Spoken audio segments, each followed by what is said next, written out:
12 people have been injured due to turbulence on a Qatar Airways flight from Doha to Dublin. 8 of those passengers had to be taken to hospital after landing in Ireland, and of course it comes just 6 days after a man from South Gloucestershire died due to extreme turbulence on a Singapore Airlines flight. Our reporter Louisa Pilbeam has more.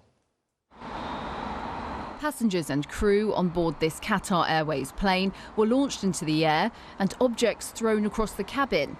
Some of those who landed in Dublin said the seatbelt signs were off when sudden turbulence hit. We just felt the plane dip for about 5 seconds, and next to us we saw the flight attendant just go up in the air and come straight back down.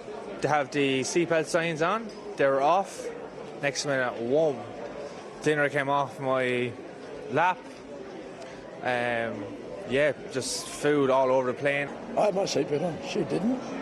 And he had his arm around me and held me down. And I saw people 2 rows ahead flying up in the air about a metre and then drop down.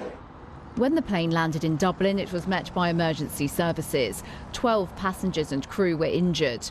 The incident comes less than a week after a British man died on a flight from London to Singapore, and 20 people were left in intensive care after extreme turbulence. We know that one of the effects of climate change is that it's generating more turbulence in the atmosphere, whether that's turbulence associated with storms or flying over a mountain, or invisible turbulence in these atmospheric currents called jet streams. They're all projected to increase because of climate change in the future. However, I would stress that turbulence is very rare. Only 0.1% of the atmosphere has severe turbulence in it. Qatar Airways told the BBC that a small number of passengers and crew sustained minor injuries and are receiving medical attention, and said an internal investigation has begun. Louisa Pilbeam, BBC News.